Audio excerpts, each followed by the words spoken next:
She seemed more alert at this point, and we went ahead and started cutting those ties. There were a lot of them. When we cut the last one and I walked around to the front of her and I could see her face, she seemed really surprised that she was still upright. Like she thought that those strings were what were keeping her animated. It was interesting. For some reason, the number 23 was really important, and so I made note of that. It didn't feel like 2023. This occurred in 2021.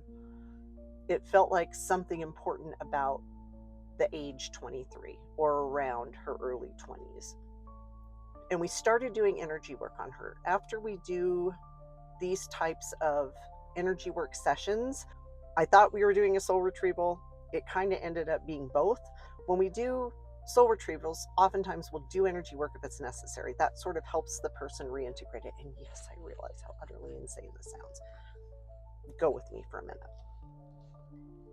I got the distinct impression that at some point, not long after whatever it is that had happened to her at the age of 23, she had come very close to deciding that she didn't want to be here anymore.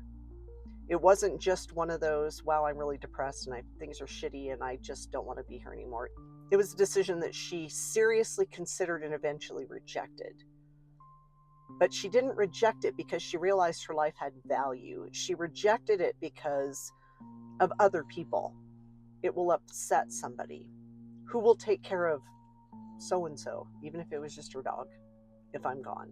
And because that part of her had been so ambivalent about staying, she hadn't chosen to stay because her life had value, because she wanted to. She was staying out of a sense of duty. And staying out of a sense of duty meant that she didn't fully buy into the whole I want to live scenario. Some part of her, this part of her that we found, felt like she was only being held up by the connections that she had made, that her life had no real purpose outside of those exterior connections. And I was hopeful that bringing back this piece might bring back her will to live. She'd led a long life up to this point. And it amazed me, the resilience of this person, that seeing what I saw, that she had literally gone through such a difficult time that she wasn't sure she wanted to stay, but somehow she still persevered. The human spirit's pretty freaking amazing.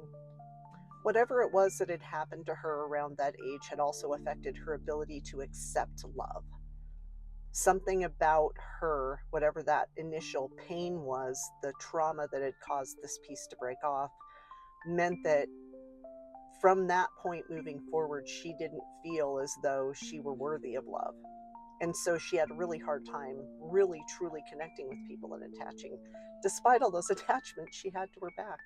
It was almost like those were the superficial attachments that she had to the people and things that meant a lot to her, because somehow deep inside she didn't believe that she could connect to them. It also feels like therapy hasn't been working well for her and she's felt stuck.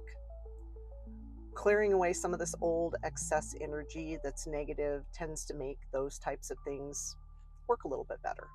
So we moved through those and got rid of a lot of that.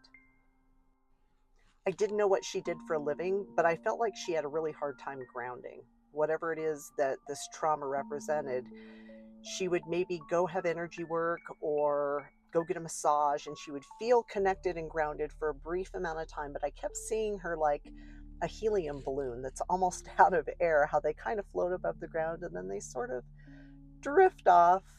And that's kind of how she looked to me. So I made a note of that too, that we needed to tell her. So we finish up the energy work and I contact the client.